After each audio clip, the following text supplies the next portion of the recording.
Hi Aquarius! Welcome po sa ating channel at ito yung Monthly Tarot reading for February 2025. Please be reminded kung naka-resonate kayo, comment down. Kung hindi ko naka-resonate, ibigay niyo po sa iba kasi channel reading po ito.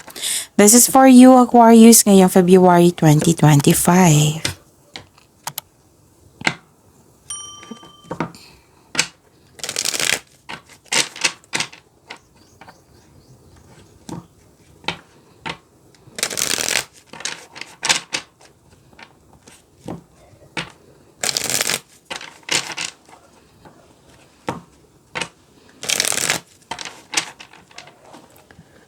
Para po ito sa inyo Aquarius ngayong February 2025. Maraming salamat po sa inyong patuloy na suporta at maraming salamat din po sa mga hindi nag-skip ng ads.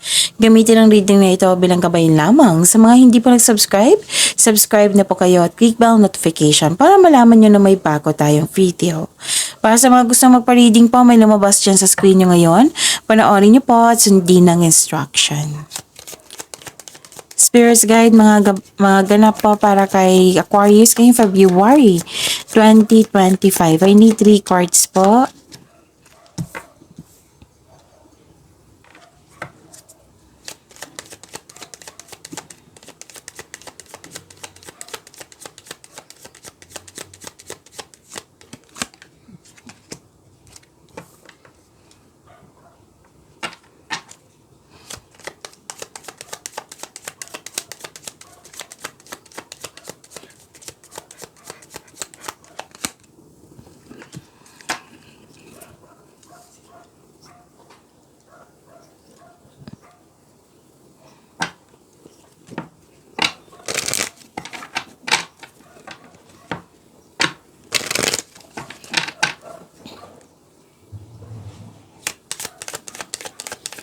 Spirits Guide, mga mensahe po pa. Spirits Guides, Angels, Archangels, Guardian Angels, message po para kay Aquarius.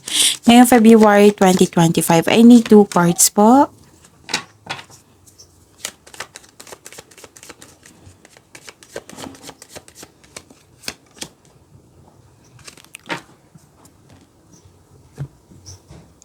Okay, ngayong February 2025 para po kay Aquarius. Career stability nakikita ko dito. Yes, so claim nyo ito, Aquarius. Nakikita ko rin dito na nagkaroon po ng may dumating na proyekto, project, opportunities na bibigyan mo siya ng long-term plans. Okay?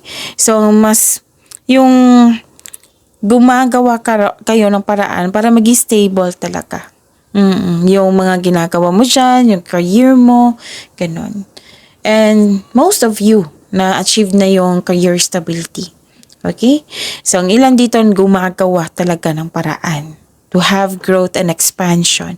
And prepare yourself kasi may nakita kong delay dito and blockages. Pwedeng may concern kayo kasi 2 card po nagsabi dito na may concern kayo sa isang tao na mahirap kausap or sobrang stricto. Na pwedeng hindi na kayo nag-uusap nito. 2 card na mismo nagsabi niyan ha. Pwedeng nagkaroon ng delay sa hinihintay nyo. Delay sa paggawa ng desisyon kasi may tutol. Delay sa paggawa ng action kasi may hesitation. Pero nagkaroon dito ng ng chances. Like, binigyan mo ng tulong yung sarili mo. Kasi nakaranas ka ng hardship eh. So, ang yung ginawa mo na binigyan mo ng yung pag-let go, pag-move forward at nagkaroon ng transformation. And this is ending with new beginning. Pwedeng nagkaroon ng tumiwalag ka sa isang grupo, sa isang kaibigan, or umiiwas ka. Pwedeng nagkaroon ng end of contract. Basta may ending dito. May nakita kong ending dito. Closure. Separation. Nakikita ko yan. Maraming sitwasyon regarding sa maraming case sa isang sa separation. Pwedeng literal na separation, pwedeng separation of responsibilities, pwede din na lumayo ka para sa inyong future. So that is a long distance, di ba? So yun. Marami pa. Marami pang ibang cases niyan. So, ang nakita ko dito, nagkaroon ng hardship pero tinulungan mo yung sarili mo, so nagkaroon ng ending at pumasok ka sa new beginning.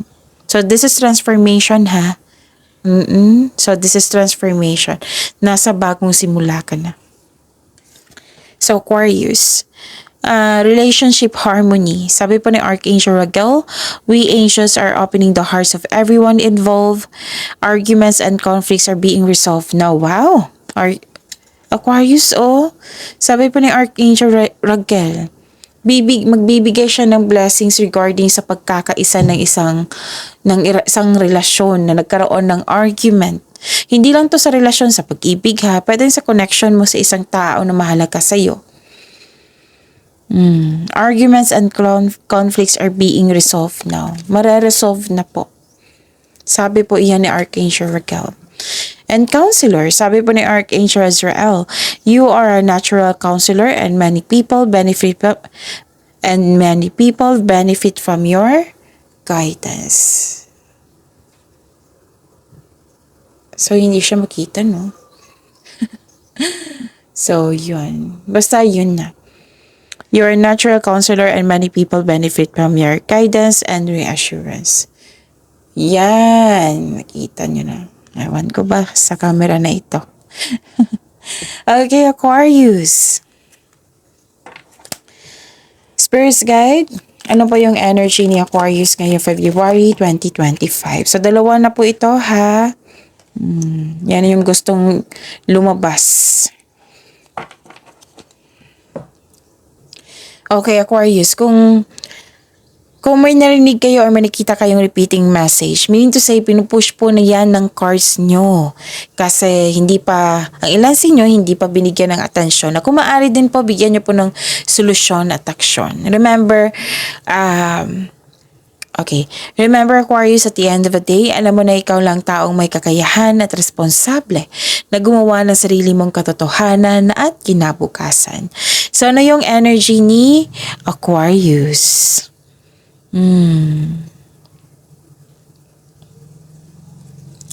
Nakita ko dito na nagkaroon po ng na-disappoint kayo. You felt empty. May repressed emotion ako nakita dito. Okay.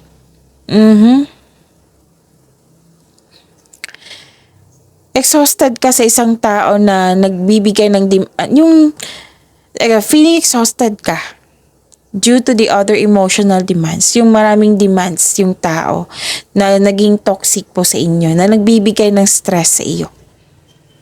Kaya sabi ng card niyo po dito, umiwas kayo sa taong ito. Kasi nagbibigay siya ng stress sa iyo maapektuhan ka sa kanyang mga ginagawa, sa mga kanyang demands, ganun. Okay? Tapos may sabi rin dito na may naalala kayo sa nakaraan, Aquarius, na yung sayang yung time and investment, ganun. Pwede sa bagay to ha, sa sitwasyon, sa isang tao. Like for example, di ba kasi may loss of connection. So, yan yung example ko. Yung taong yun na puno ng demands, parami siyang demands sa iyo, tapos binigay mo lahat yung time and effort mo sa kanya. Oo, naging mabuti kang tao para sa kanya, para maging maganda yung connection nyo, yung relasyon nyo. Pero hindi niya binigyan ng halaga. Nalaman mong hindi siya totoo sa iyo. Nanghihinayang nagsisisi ka dito. Kaya nga, nakita ko dito, hindi ka madaling magbigay ng trust sa ibang tao nang dahil sa mga karanasan mo sa nakaraan. So, sabi ng card dito, you have to let go of these memories. Kasi hindi na to existing Hindi naman lahat ng tao na ganyan. Kunin mo lang yung wisdom message sa nakaraan. Yung learnings mo sa nakaraan para maging beware na kayo. Pero hindi naman it doesn't mean na lahat ng tao na ganyan nasaktan ka. You have to beware lang. Maging maingat. Kilalanin mo na mabuti yung tao. Okay? So, yun. Hindi kita masisisi na may trust issue ka. Pero give chance Give chance. Oo. Kung lalo na sa love life ito, give chance po. You deserve to be loved, Aquarius. Tapos, may naiisip din kayo na isang tao na, like for example, kaibigan, let's say, sa buhay pag-ibig, yung hindi kayo na-develop, na udlot yung ligawan. Example po yan, ha? Yung naalala mo. So, yun. Kung may magbigay ng offer sa iyo, opportunity, yun. Alamin niyo mabuti kung totoo ba yan. Huwag mo daw kayo magmadali na magtibigay ng tiwala sa isang tao. Alamin mo kung totoo ba yan yung offer niya. So, this card advice nyo, kilalanin mo munang mabuti yung tao. Kung green flag ba ito or red flag. Hindi lang ito sa love life, ha, pati na din sa inyong career and money. Baka may offer dyan. So, alamin nyo muna kung totoo ba yan or hindi. Kung karapat-dapat ba. So, that is a warning, ha. Sinabi ng card nyo po dito. Tandaan nyo po iyan. Okay? At, bakit hindi kayo makapagpahinga dito? Restlessness to eh. So, expect kayo maging busy kayo ngayong February 2025, Aquarius. Okay? Kasi nakita ko dito hindi ka makapagpahinga. Walang pahinga, ayaw mo rin pahinga, wala kang tulog, ayaw mo rin matulog. Bakit naman? Hindi yan healthy. So, take time to take care of yourself. Importante po yung health nyo, Aquarius. Protect yourself po. Okay? Kasi naging hindi ka kampante dito nagtatago ka instead of facing the reality. So, hinahayaan mong tao na saktan ka. Pwede ganun. 2 card na po nagsabit nito. Okay? Kailangan nyo ng time for reflection. Kung hindi nyo alam kung paano ang process niyan, then isearch nyo sa Google on how to do it. Kasi makatulong yan para magiging kampante na kayo. Okay? So, yun. Spirits Guide, possible blessings po na ma-receive ni Aquarius ngayong February 2025.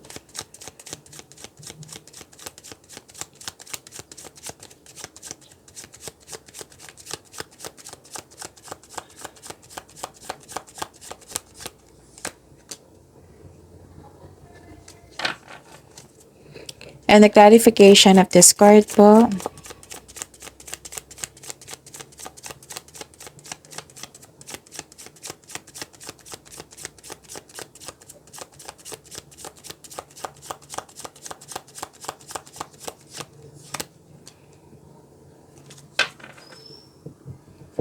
Okay, ano yung possible blessings na ma-receive niyo po?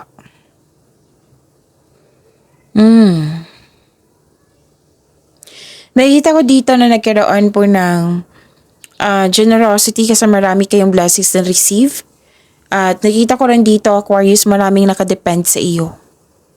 And you have abundant in life, so claim nyo to. You have abundant in life, naging practical ka, mahusay sa buhay, maparaan at masuporta.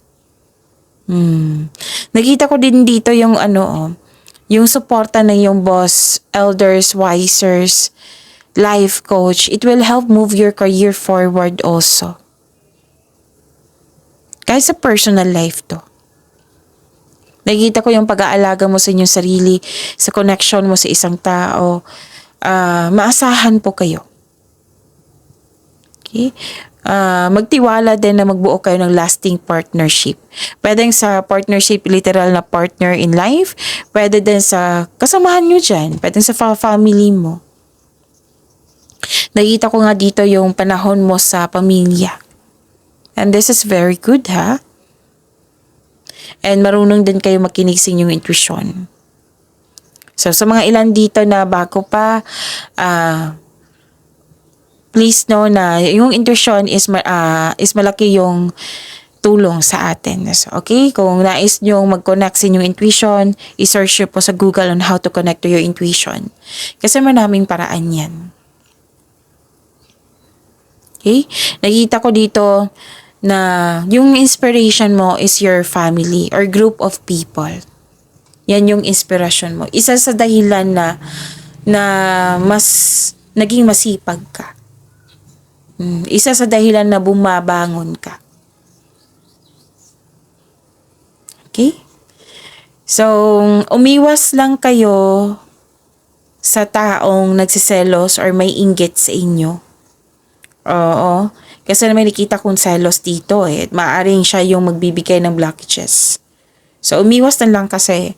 Kung magkakaroon kasi ng blockages, mahirapan pumasok yung blessings galing sa universe. Kasi ang ma-attract mo yung blessings kung positivity. Yung magkakaroon ka ng positive energy flow.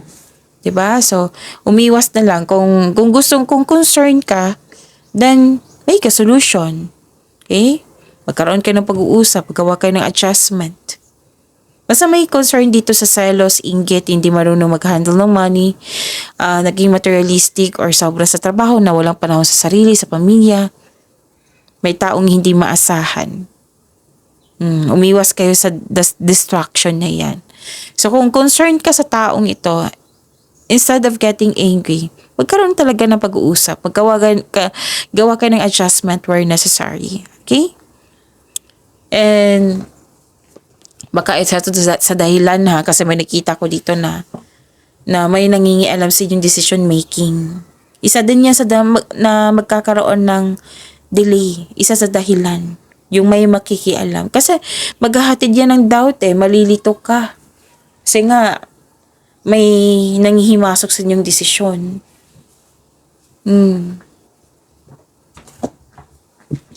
Okay, ano pa?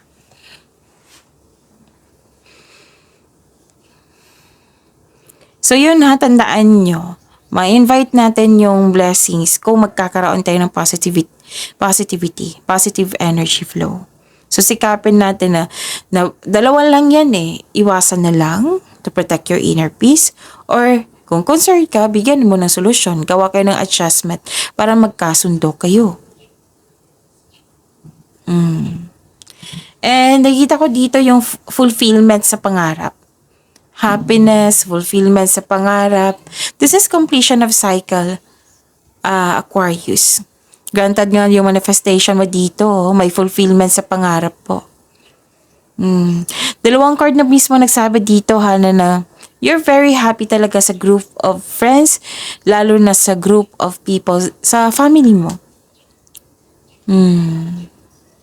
So you are focused on achievement of level of love, success na nagbibigay sa iyo ng katahimikan, satisfaction at pasasalamat. So dyan ka kakapit, dyan ka mag-focus sa makontrol nyo. Kasi magbibigay yan ng inspirasyon sa iyo eh. Aquarius. Okay? So yung warning po, andito pa rin sa dalawang card nyo na para tuloy-tuloy yung pasok ng blessings. Sikapin talaga na hindi magkaroon ng delay or obstacle. Kasi magkakaroon niya ng blockages eh. Like yung hindi nagbigay ng, ma'am, may disconnection talaga sa isang tao dito na naalala nyo. Lumabas siya dito sa oracle nyo, sa energy card nyo at dito rin. So, may concern kayo sa isang disconnection sa isang tao. Pwedeng mangyayari pa lang ito sa February 2025 or naalala nyo or may nagpaalala sa iyo. Pero may opportunity ka pa naman na to turn this situation around. Makailangan lang ng mahabang pasensya. Sikapin nyo ha. So, doon kayo mag-focus sa makontrol nyo. Huwag kayo mag-focus sa hindi nyo makontrol. If you are concern sa taong ito, then yung pag-uusap po ay kailangan at magkaroon kayo ng adjustment where necessary. Yan lang po. So at least alam nyo na kung ano saan kayo mag-focus. Okay? Ano pa? Spirit's Guide. Challenges na ma-overcome ni Aquarius ngayong February 2025.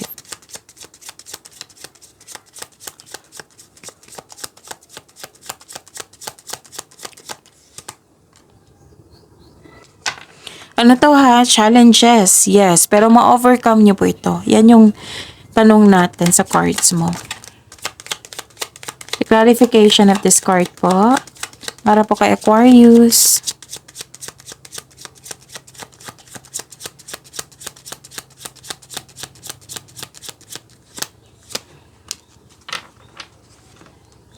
Maraming salamat po sa patuloy na tiwala at suporta sa ating channel.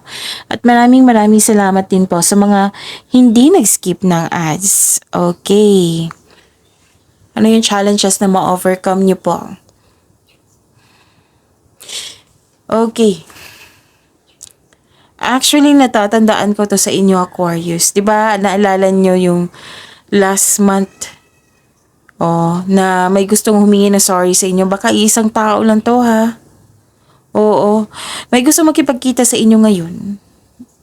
Ngayong February 2025. As in now na. Makulit siya. Makulit po yung energy niya. Yung gusto niya makuha niyang gusto niya, masunod yung gusto niya. Na, hindi pwede. Ngayon na. Ngayon tayo magkita. Ngayon tayo mag-usap. Basta ang kulit niya. Gusto niya humingi ng tawad. Oo. Baka ngayong February 2025, maghihingi na siya ng tawad. Action na to eh. So, prepare yourself. Kung curious ka kung sino iyan, then ask your intuition. Kung hindi nyo alam kung paano mag-connect sa intuition, then i-search nyo sa Google on how to connect to your intuition. Kasi maraming paraan yan. There's something better for you, ha? Kasi may nakita ko dito hindi ka kontento sa kinikita mo or posisyon mo sa trabaho. And please know, Aquarius, there is something better for you. Kaya huwag kayong mawalan ng pag-asa. Maging worth it yan kasi nakitang-kita ko naman dito yung sipag mo at tiyaga. Actually, ang galing-galing mo ngang humawak ng pera at mag-alaga ng inyong trabaho. Yan yung nakikita ko talaga sa inyo. Kaya nga, isa sa kayo sa masipag, lalo na sa trabaho. And isa din kayo sa nakilala na you are good a provider. You are good provider. Lalo na sa family. Hindi ka madamot. Mahilig kang magbigay ng tulong. So, habaan yung pasensya nyo, ha, lalo na sa may tao dito na matigas ang ulo. Mahirap pong kausap, nag-clarify siya ilang beses na lumabas po dito. Pinupush talaga ng cards nyo na prepare yourself na may tao talagang pasaway. Okay? So, huwag kayong sumuko. Don't give up. See you tomorrow. Pagyamanin niyo po yung blessings na binigay sa inyo, Aquarius. See you tomorrow. Please like, subscribe, and click po button for notification para updated po kayo sa daily tarot reading natin. Maraming salamat po.